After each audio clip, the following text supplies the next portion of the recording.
Usually when we talk about a medical diagnosis, Mm. there's this expectation of total precision. Oh, sure. Yeah. Like you break your arm, right? You get an X-ray, it shows that really jagged white line, and the doctor just points at it and says, there it is, broken. Right. It's totally binary. It's visible. And I mean, most importantly, it's universally agreed upon by everyone looking at it. Exactly. But then you step into the world of things like neurodevelopment or, chronic pain or trauma, Yeah. and suddenly that X-ray machine is it's totally useless. Yeah, it doesn't help at all. Right, we're looking at a diagnostic landscape that is just incredibly murky. And honestly, I think that is the perfect metaphor for what we're wading into today. It really is. So welcome to you, the learner, joining us for today's deep dive. We have this absolutely massive stack of sources sitting right in front of us today. Yeah, a really heavy stack today. I mean, we've got academic journals, we've got UK government procurement guidelines, these incredibly complex economic frameworks, and a bunch of critical essays. And all of it, every single piece of it, centers around one deceptively simple term. Right, social value. Yeah, social value. And we are not just talking about social value as, a feel-good buzzword that charities slap on their glossy brochures. Like the PR stuff. Right, exactly. We are actually looking at a monumental shift in global economics here. Wow, okay. Yeah, governments and private investors are, they're moving away from traditional GDP-focused sort of value for money models. The old way of doing things. Yeah. They're trying to transition to this all-encompassing societal value model instead. Which is huge. It's massive. Yeah. This means that defining and, actually measuring social value is now a multi-billion-dollar deciding factor in global procurement and investment. Billions. With a B. Yes. Literally, billions of dollars are at stake here.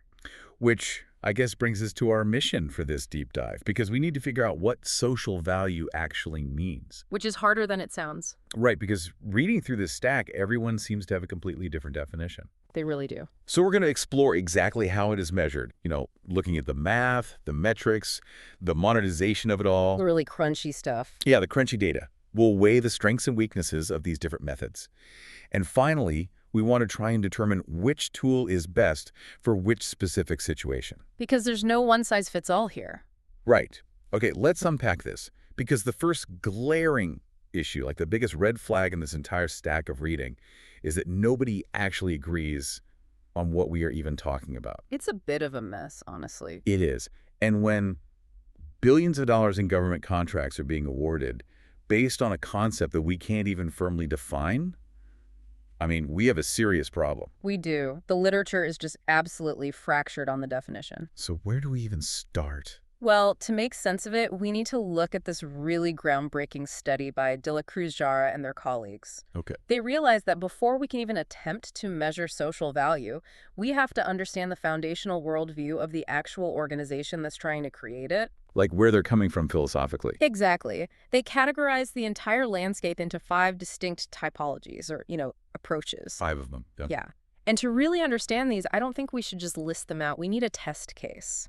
Oh, I love a test case. Let's invent one right now. Go for it. Okay, let's say a massive, multinational corporation is bidding to build a brand new high-speed rail line. Okay, big infrastructure. Right, and it's going straight through a rural, working-class town. It's a huge project. How do these 5 typologies view the social value of that specific rail line? That's an excellent scenario to anchor this. Let's start with the first typology, which is called the maximizing approach. The maximizing approach. Okay. In this view, social value is defined as the maximum benefit for the comprehensive system as a whole. So really big picture. Very big picture. It basically assumes there is a universal good out there that can be aggregated and, maximized. So it's a very macro kind of utilitarian perspective, like the greatest good for the greatest number. Yes, precisely. So if the rail company adopts this maximizing approach, they would argue that the social value of this project is the massive reduction in national carbon emissions. Because fewer people are flying or driving. Exactly. Plus the overall economic boost to the national GDP because of faster transport. Okay, I get that. But wait, what about the rural town? I mean, the train is tearing right through their backyards, right? Yeah. If I live in that town, my house just dropped in value, the noise pollution is terrible, and the train doesn't even stop there. To me, there's zero social value. And that exact tension introduces the second typology, which is the individualistic approach. Individualistic. Okay, how does that work? This approach argues that value is entirely subjective. It focuses on the functioning of an individual within a system based on exchange relationships. Exchange relationships, like a transaction. Kind of. It's about giving and taking. Yeah. Giving means feeling useful or feeling appreciated by society. Taking means your own personal needs are being fulfilled. So under this individualistic approach, the rail company cannot just point to some national GDP spreadsheet and declare a victory. Oh, no, they can't. They actually have to go ask the farmer whose land was literally bisected by the tracks, did this improve your life? Exactly. And if his equilibrium of giving and taking is negative, well, the social value for him is negative. Wow. So what does the company do then? The company would have to find a way to balance that specific individual's ledger, maybe through direct financial compensation or, building new local infrastructure just for him to claim any social value under that definition. That seems incredibly difficult to scale up for a billion-dollar project. It is. Which leads us to the third category. This one sits somewhat between the macro and the micro. It's called the stakeholder approach. The stakeholder approach. Yeah. Meaning they target specific groups of people. Yes, exactly. Social value here is seen as a targeted response to the specific needs of distinct groups. It relies on stakeholder theory. Which is about creating mutually beneficial relationships, right? Right. So going back to our rail company, they might say, look, we recognize the disruption to this specific rural town. We know we're messing up your backyards. Yeah. Therefore, our social value initiative is to build a brand new community college right in the town center, and we guarantee apprenticeships to the local youth. Oh, I see. So they aren't trying to solve some universal human problem like climate change, and they aren't catering to every single individual's personal feelings. No, that would be impossible. They're identifying a specific community and offering a really specific negotiated benefit. That seems much more manageable. It's very common in corporate spaces. Okay, what's the fourth typology? The fourth is the virtuous approach. This one is really interesting. It's rooted in deontological ethics. Deontological, so the idea that certain actions are just inherently right or inherently wrong. Exactly. Here, social value is generated out of a sense of pure moral obligation by the organization, completely regardless of whether the market rewards it or if it has systemic utility. So, applying that to our rail line, maybe the company decides to use an experimental like zero-carbon concrete for the entire project. Okay. And it costs them 10 times as much, it delays the project by a year, and the government didn't even ask them to do it. Right. But the board of directors just pushes it through anyway because they fundamentally believe that accelerating climate change is morally unconscionable. That is the virtuous approach in action, perfectly described. They are doing it simply because it's right, not because it's legally required or profitable. That's rare, but noble. And the last one. Finally, we have the normative approach. This is somewhat similar to the virtuous approach, but it operates on a much broader societal level. How so? Social value is seen as a moral imperative, or a collectively agreed-upon belief that maintains civil order. It's really about the unwritten social contracts we all implicitly sign. Like the shared belief that public infrastructure should be accessible to everyone, regardless of physical ability. Yes, perfect example. So the rail company goes way above and beyond standard ADA compliance, not for PR, but because society has a normative agreement that excluding people with disabilities is a violation of our civil order. Okay, I've got it. So this is the 5. Maximizing, individualistic, stakeholder, virtuous, and normative. You've got it. Okay, but I have to push back here for a second. Sure. Because looking at these 5, this sounds like a massive loophole. How do you mean? If I'm the CEO of this high-speed rail company, right, Yeah. and I'm trying to win a massive government contract, what is stopping me from just picking whichever definition is the absolute cheapest? Like, if the stakeholder approach building that college costs too much, I'll just pivot to the maximizing approach. I'll point to the national carbon reductions and say, look, social value, we did it. It feels like a philosophical shell game. It absolutely is a shell game if it's left unchecked. Right. If we can't even lock down the target, how do we hold these mega corporations accountable? Well, the literature provides a really strong defense against this. Yeah. We have to look at project management theory, specifically this concept of the social trifecta. A social trifecta. The authors argue that to stop organizations from gaming the philosophy like you just described, we must rigidly separate 3 distinct elements. Which are? the definition, the procurement, and the reporting. So we untangle the knot. We have to. The definition of social value is simply the context-dependent goal that the project sets. Okay. Social procurement is the actual mechanism of buying goods and services to achieve that goal, and social reporting is the measurement phase. Got it. But the really crucial pivot here is that the literature suggests we need to abandon social value as this fuzzy, universally positive umbrella term during that reporting phase. Abandon the term entirely. What do we use instead? Instead, we must measure social outcomes. Social outcomes. Why does that change the game? Because an outcome is neutral. It is simply a measurable result of an effort. It can be positive, neutral, or highly negative. Oh, I see. When you demand social outcomes, you force an objectivist view. You remove that philosophical shield. Right. The rail company can't just wave their hands and say, we created social value because we are inherently virtuous. Exactly. They have to say, we targeted this very specific outcome, reducing local unemployment by 5%, and here is the objective, hard data showing whether we succeeded or whether we failed. It strips the romance out of it. It demands receipts. I like that. It makes it real. So we've established that this space is philosophically super complex, but it's slowly being forced into objective reality through outcomes. The next logical question for you, the learner, is how did this transition happen? Right, the history of it. Yeah. How did we get from corporate philosophy to governments legally demanding these social outcomes in their actual contracts?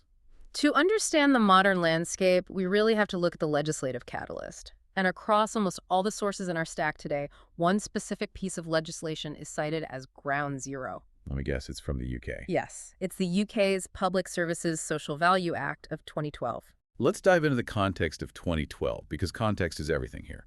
We are just a few years out from the 2008 global financial crisis. A very tough time. The UK government is in an era of deep austerity. Budgets are getting slashed. Local councils are bleeding money, and the government is essentially desperate to make every single taxpayer pound do double or even triple duty.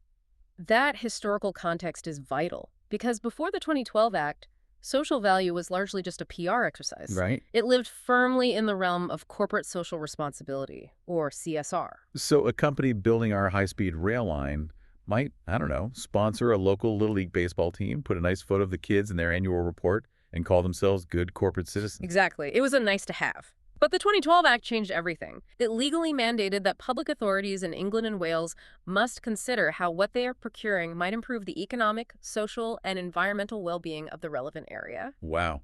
So it literally weaponized public spending. Yes. It shifted social value from a photo op to a hard legal necessity. So if our rail company is bidding against a rival company, the government is no longer just looking at, who can lay the physical tracks the fastest and the absolute cheapest. No, they are legally required to evaluate the bid based on the additional social value brought to the table. And that paradigm shift must have changed the incentive structure of private business overnight. Completely overnight. Suddenly, proving your social value is worth billions of dollars in won contracts. But I imagine it also created massive confusion about what actually counts as value when bidding. Oh, massive confusion. To clarify this, the UK Cities Intelligence Report, which is in our stack, breaks down project delivery into 4 distinct layers of value. 4 layers. Let's run our high-speed rail project through these 4 layers to see how a corporation actually fulfills this legal mandate today. The first layer they mention is the social license to operate. Right, and this is the absolute bare minimum. Okay. The social license to operate just means meeting your basic regulatory and legal requirements. So for the rail project, that means adhering to labor laws, paying workers the minimum wage, following basic environmental safety standards so, toxic runoff doesn't hit the local water supply. Exactly. You don't get a gold star for this. Right. This is just the price of admission to exist in a civilized society. Exactly. The second layer is inherent social value. This is the value created simply by delivering the core scope of the project itself. So the inherent social value of our rail line is just that people can travel between cities faster, supply chains become more efficient, traffic on the highways is reduced. It's the train doing train things. That is true, but this is where the UK government's guide on the social value model drops the hammer. There is a really critical rule here. What's the rule? Social value in procurement must be over and above the core deliverables. Oh, this is fascinating. Yeah. So the rail company cannot walk into the bidding room, point to the blueprints for the train tracks and say, look at all this social value we are giving you by building a train. They absolutely cannot. The government is already paying them billions of dollars to build those tracks. That's the core contract. Right. If you are hired to provide a service, simply providing that service is not your social value contribution. It has to be additional. Which brings us perfectly to layer 3, additional social value. This is the battleground. This is where the contracts are won and lost, isn't it? Yes. Additional social value is the stuff completely unrelated to the core scope of the train, but which actively addresses community needs. So going back to our town, our rail company might promise to hire 20% of their entire workforce from the long-term unemployed population in that specific rural area. Yes, or they might pledge to buy all their steel from a struggling domestic manufacturer in the region rather than importing it cheaper from overseas. Precisely. That is the additional value the government is scoring on their rubrics. And finally, there is the fourth layer, embedded social value. Embedded. How is that different from additional? This is where a company moves beyond just transactional promises for one contract and actually changes its internal DNA.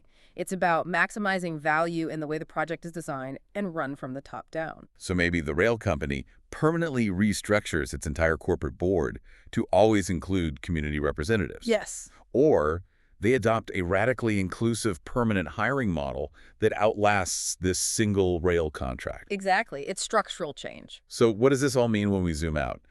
What we're essentially seeing is governments using public money as like a golden thread. A golden thread. I like that. They are tying local granular procurement contracts to massive global objectives. Yeah. And the sources specifically point to the United Nations Sustainable Development Goals, the SDGs. Right. The UN SDGs are these 17 global goals to end poverty, protect the planet, ensure prosperity by 2030. Big, big goals. But global goals require local execution. When a local city council demands that the rail company reduces its carbon footprint and hires marginalized workers in order to win a local contract, they're pulling that golden thread. They are forcing the private sector to execute global sustainability goals at the neighborhood level. And the leverage they have to do this is staggering. The sources note that governments are now attaching 10%, sometimes up to 20%, of a contract's overall winning criteria directly to these additional social layers. 20% of the score. Yeah. And this leads us to the core friction of this entire deep dive. Right, because Once you attach a 10 or 20% weighting to doing good in a multi-billion-dollar contract, an absolute mad scramble ensues. oh, I bet. Every bidder is desperate to prove they are doing the most good. Funders want to direct money effectively, policymakers need to account for tax spending, and corporations, well, they just need to win. So the demand for hard data just skyrockets. It goes through the roof. And whenever there is a massive demand for complex data, an industry springs up to supply it, which moves us into the era of the measurement dilemma and the rise of what the sources call the audit culture. This is a highly critical perspective brought forward in a really interesting paper by Radin and King. Let's talk about them. They observed that because the world of public procurement is so relentlessly metrics-driven, we've seen the monumental rise of specialized consulting firms. They literally call it the social value industry. Okay, let's talk about the friction here, because this is where the system really starts to grind against reality for me. Okay, lay it out. Let's say we have our mega corporation bidding for the rail line. They have a massive budget. So they hire a top-tier consulting firm in London, pay them £500,000, and the consultants produce this stunning 200-page data-heavy report proving the corporation's immense social value. Very typical. But competing for some of the localized subcontracts on that same project is a small grassroots community organization. Yeah. They do incredible, messy, on-the-ground work. They know all the families, they run the local food banks, but they don't have £500,000 for London consultant. And what happens in an audit culture? The mega corporation, which may only be symbolically engaging with social value just to win the bid, wins the contract because their reporting is flawless. Because they bought the best report. Exactly. And the grassroots organization, which substantively engages with the community but lacks reporting resources, loses. The ability to report on the value suddenly becomes more important than the actual creation of the value. Wow. This brings up a really compelling dichotomy from the text. The tension between simply measuring added value versus running a genuinely values-based business. It's a huge difference. It reminds me of the debate around standardized testing in schools. Oh, that's a good analogy. How so? You have teachers who genuinely educate kids. Mm. They teach with critical thinking, empathy, deep comprehension. That's a values-based classroom. Right. But then you have teachers who just drill the kids endlessly on how to game the multiple choice tests so the school gets more funding. Yeah. That's just chasing added value on a spreadsheet. Are companies actually embedding deontological ethics, or are they just learning to pass the test? That analogy highlights the behavior perfectly, but Mm. we do have to recognize a key difference here. Which is? In corporate procurement, gaming the system still produces tangible results. True. If the mega corporation figures out that hiring 10x offenders gets them the absolute highest numerical score on the bid, they might be doing it purely for the points, right? Not out of any moral conviction. Totally cynical. But at the end of the day, 10x offenders still get jobs. The outcome exists, even if the intent is purely transactional. Okay, that's a fair pushback. The intent might be deeply cynical, but the paycheck those guys get is real. Exactly. However, the experts in the literature issue a profound warning about this heavily metrics-driven approach. When we reduce complex human well-being to easily countable figures like, I don't know, number of apprentice hours logged. Right. We strip away the nuance of lived experiences. A spreadsheet tells the city council that the rail company provided 500 hours of training. What the spreadsheet cannot tell them is whether that training was demeaning, whether it actually led to a real career, or whether the community feels respected. Yes. By demanding numerical measurement, we inevitably focus corporate minds and activities only on things that can be easily converted into figures. The easy stuff. Right. The unmeasurable aspects of human connection, of dignity, they get left entirely behind. I feel the danger of that. I really do. It feels a bit dystopian. But let's look at the reality of the government procurement officer sitting at their desk. Okay. If they have $1 billion of taxpayer money to award, Company A promises to mentor 50 at-risk youth, while Company B promises to build a brand new public park, how do they choose? It's an apples and oranges problem. Exactly. We can't award public contracts based on long-form essays about human connection. We need a way to compare apples to oranges. If we don't use numbers, how do we benchmark? We have to measure it somehow. You've isolated the central paradox of social value right there. Measurement is inherently reductive, yes, but it is also absolutely necessary for accountability. So what's the solution? Well, because we need to compare apples to oranges in a capitalist system, the industry has pushed heavily toward one specific type of measurement: monetization. Here's where it gets really interesting. Because the ultimate universal language in our society is currency. Always has been. If you want to compare a public park to a youth mentoring program, you have to convert both of them into dollars or pounds. Exactly. If you can prove mathematically that the public park generates $50,000 worth of social value in, say, health benefits, and the youth mentoring generates $75,000 in reduced crime and increased tax revenue, well, the procurement officer suddenly has a clear numerical basis for a decision. So how do we actually calculate those dollar amounts without just completely making them up? Let's dive into the heavy hitters, the specific frameworks dominating the landscape. Let's do it. The first one is cost-benefit analysis, or CBA. Cost-benefit analysis is the traditional heavyweight. It's a widely used economic technique to determine if a project is a sound investment. And how does it handle the social stuff? It does this by taking social impacts and applying standard industry valuations to them. Walk me through the mechanics of that. How does a CBA turn a social impact into a dollar figure for our high-speed rail line? Let's look at travel time. The rail line will reduce the commute for 10,000 people by 30 minutes a day. Yeah. The CBA doesn't just say people are happier. It takes the average hourly wage of those specific commuters, factors in the economic value of what they could be producing during those 30 minutes, and assigns a hard monetary value to that saved time. Oh, wow. It does the same for a projected reduction in traffic accidents, calculating the saved medical costs and emergency response resources. It can even take a projected reduction in carbon emissions and apply the current market price of carbon treating to give it a baseline value. So the strengths of CBA are pretty obvious. Governments love it, economists understand it, and it's fantastic for massive, hard infrastructure where the impacts are really broad. Oh, yeah. But the weakness is that it's very rigid. It struggles with soft outcomes. A CBA has a very hard time putting a dollar value on a community feeling less lonely or more cohesive. Which is why the industry developed a tool specifically designed to monetize those softer social outcomes. And this brings us to the framework that generates the most intense debate in the literature. SROI, social return on Yes, investment. it's SROI. I saw this acronym everywhere in the sources. What is the ultimate goal of an SROI analysis? The goal is to express social value in terms of financial benefit, creating a clear, understandable ratio. A ratio. Yes, an SROI report aims to conclude with a statement like, for every $1 invested in this project, $4 of social value is created. It presents a 4.1 ratio. Give me $1, I'll create $4 of good. Yeah. I mean, that is absolute catnip for an investor. It's very persuasive. But how do they arrive at that number?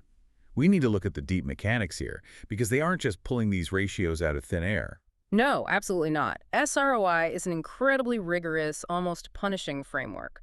To get to that final ratio, practitioners have to adjust their raw data through a series of 4 critical filters. Filters. These filters are designed specifically to prevent organizations from overclaiming their impact. Let's run our rail company through this gauntlet. Let's do it. Let's say their additional social value initiative is a localized job training program.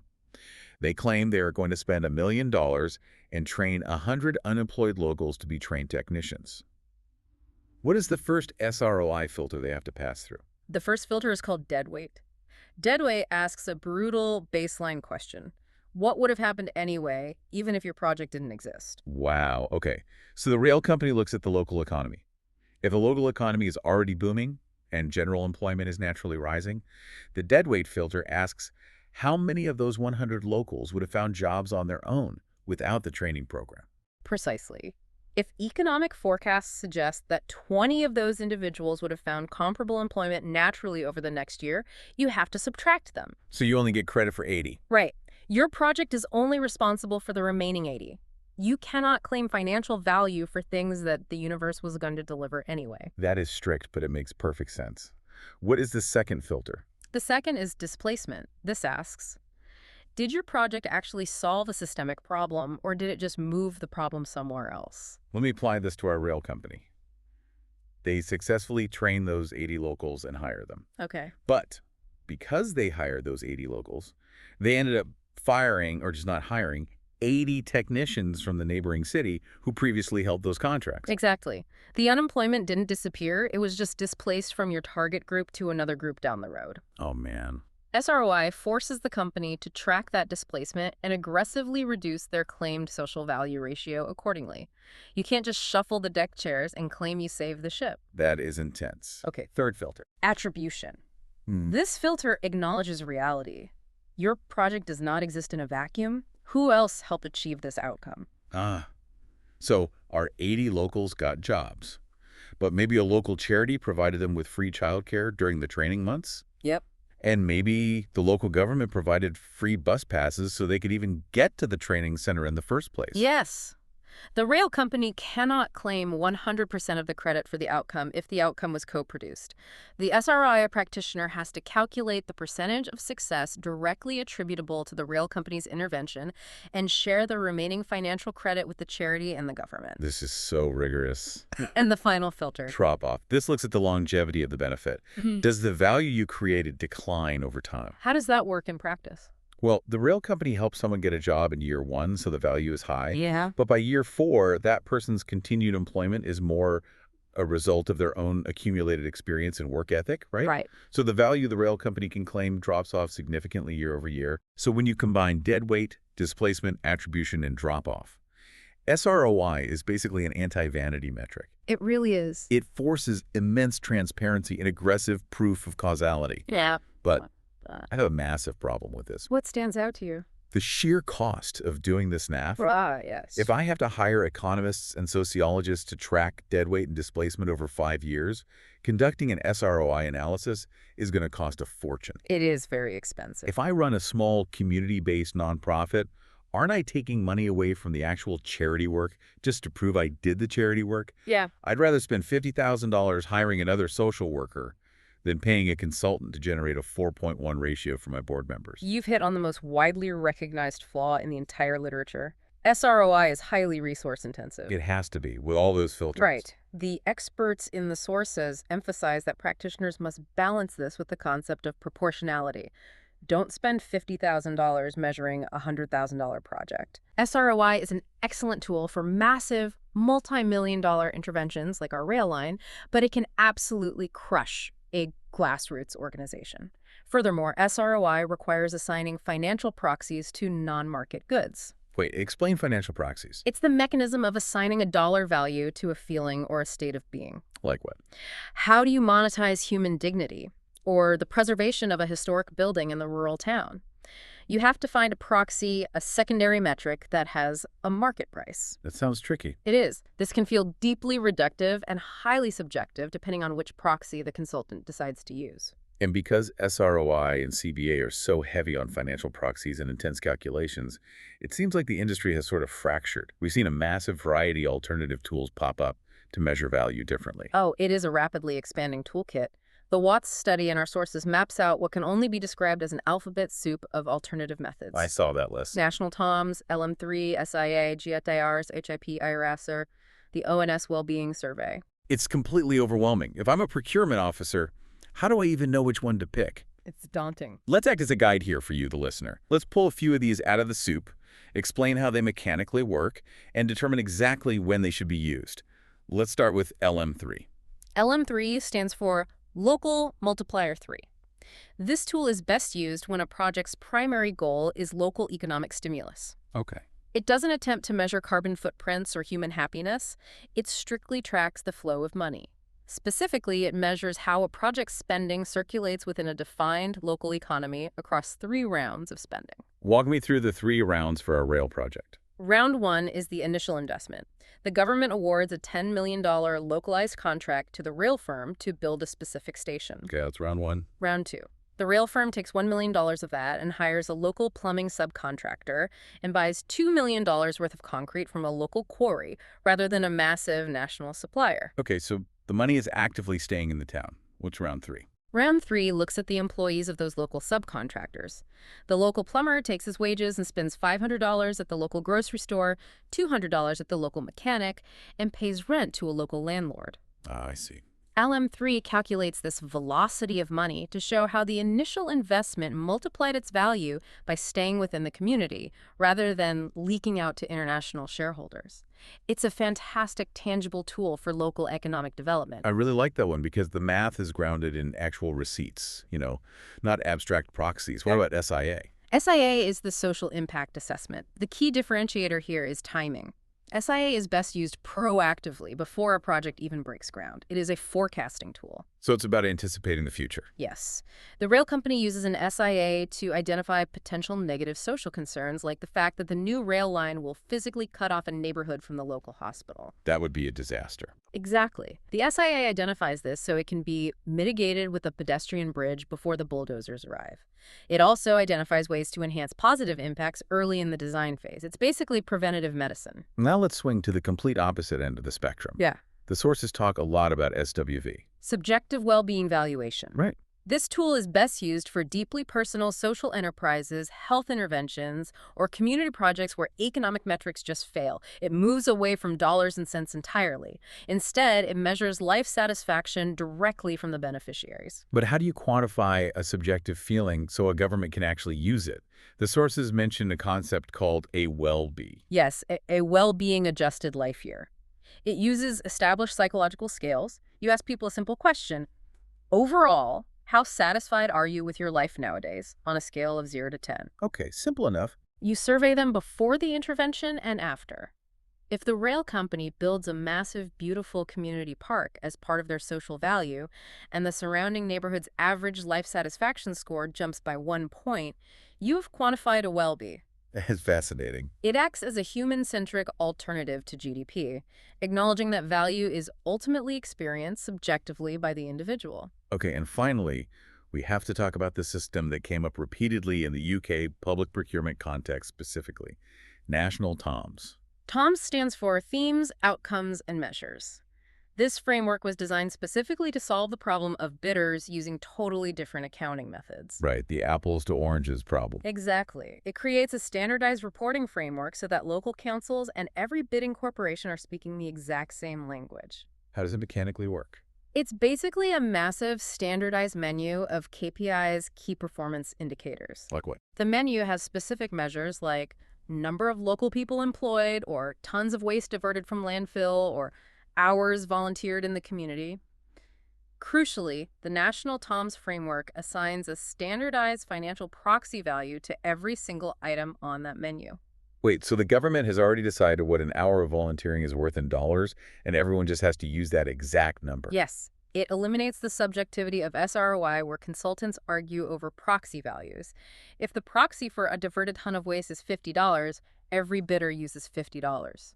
It allows the government to easily tally up the score and rank the bids on a clean spreadsheet. But looking at all these tools, I mean, from the hard economic math of CBA to the subjective well-being surveys, we hit a massive underlying divide in the entire industry. We do. The tension between quantitative and qualitative measurement. It is the classic tension between the need for hard data and the reality of human complexity. The studies show this so clearly.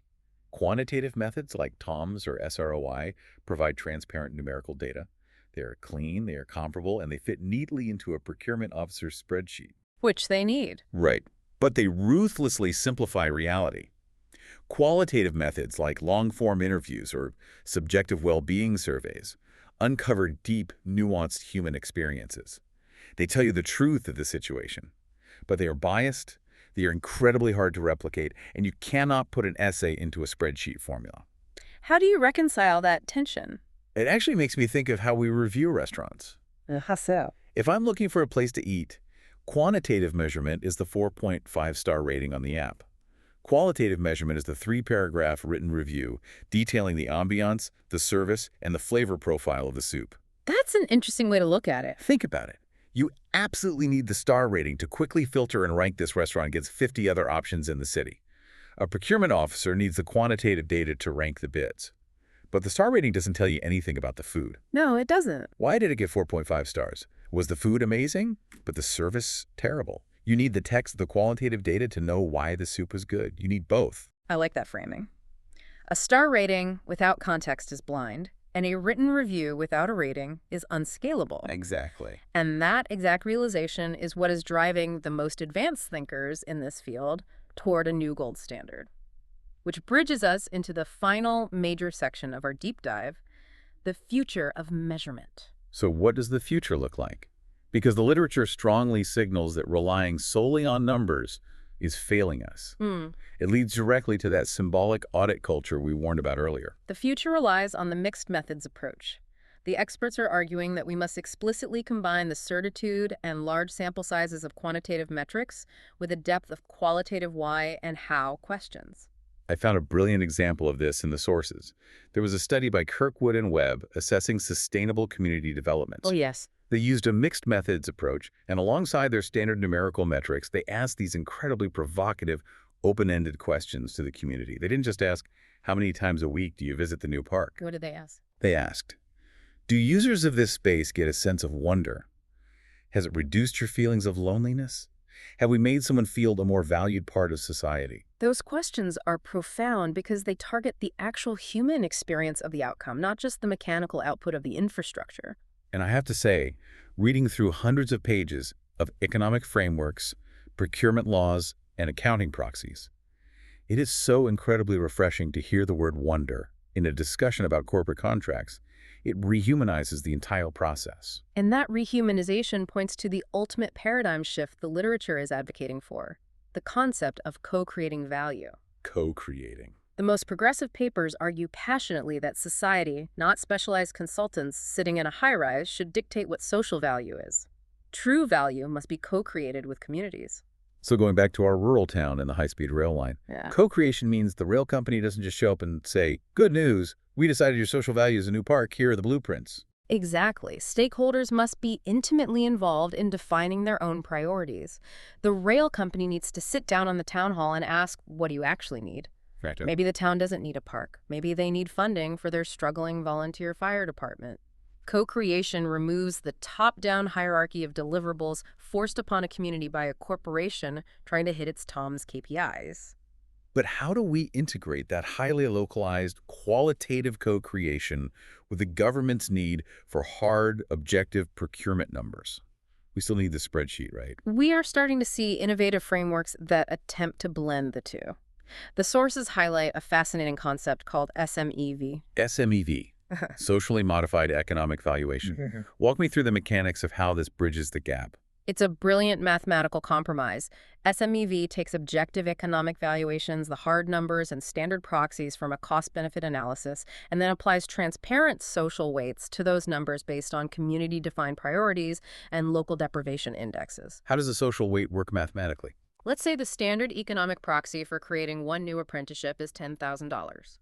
Under a normal system, a corporation gets $10,000 of credit, whether they create that job in a booming, wealthy tech hub or in a historically deprived, post-industrial town suffering from massive youth unemployment. Which is obviously unfair because a job in the deprived town is vastly more valuable to society. Exactly. So SMEV applies a multiplier. The local community and government agree that youth unemployment is their absolute highest priority. So they assign a social weight multiplier of 2.5 to apprenticeships in their specific town. Oh, wow. Now, when the corporation bids for the contract, if they create that apprenticeship in the deprived town, it is recorded as $25,000 of social value on the spreadsheet, rather than $10,000. That is incredibly smart.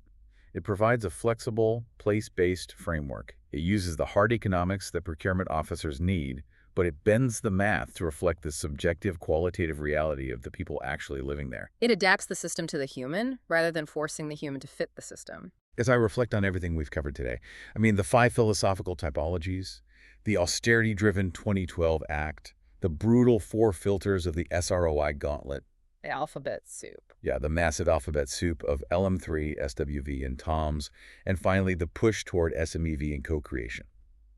It's clear that no single tool is perfect. Every framework has flaws, blind spots, and the potential to be gamed. The landscape is complex, fragmented, and evolving rapidly.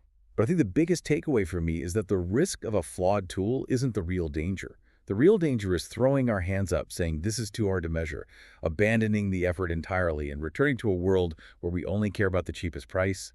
The friction is worth it. We have to try to measure it so we can manage it. The pursuit of measuring social value, despite its imperfections and the frustrations of the audit culture, forces vast global organizations to look beyond their balance sheets and formally consider their impact on the lived reality of communities. Let's recap the deep dive we've been on today. We started by looking at the 5 conflicting definitions of social value, trying to pin down whether we are maximizing system utility or meeting specific moral obligations. Right. We saw how legislation like the UK's 2012 Act legally mandated these considerations, weaponizing public spending and shifting social value from a PR brochure to a multi-billion-dollar bidding requirement. The game changer. We explored the rigorous and sometimes punishing financial math of SROI, navigating deadweight and displacement. We unpacked the alternative tools, from tracking local money with LM3 to assigning standardized proxies with national TOMS. And finally, we landed on the vital importance of mixed methods, social weighting, and asking communities what actually brings them a sense of wonder. It's a testament to how far the field has come from simple corporate philanthropy. Now, before we wrap up, a quick reminder to you, our listener. Throughout this deep dive, we've discussed government procurement policies, tax spending, corporate mandates, and various societal priorities.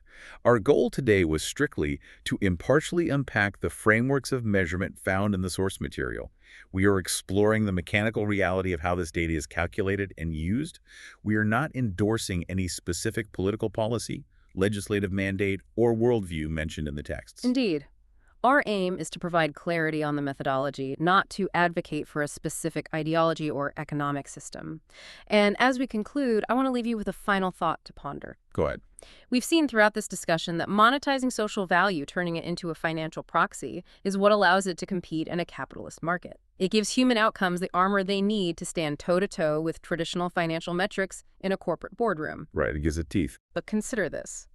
If we successfully push this to its logical conclusion, if we successfully convert every act of human kindness, every effort at community cohesion, and every act of environmental stewardship into a calculated monetary dollar figure on a corporate balance sheet, have we finally elevated social value to the importance it deserves? Or have we just completely commodified the human experience? Wow. Are we clearing the murky diagnostic waters, or are we just putting the human soul through an X-ray machine and boiling it down to a jagged white line on an Excel spreadsheet? That is something to think about. Thank you so much for joining us on this deep dive. As you go back to your day, whether you are prepping for that massive board meeting or just walking through your own neighborhood, we encourage you to look closer. Ask yourself where the added value is being created in your own life, how it's being measured, and who is doing the measuring. Take care and keep learning.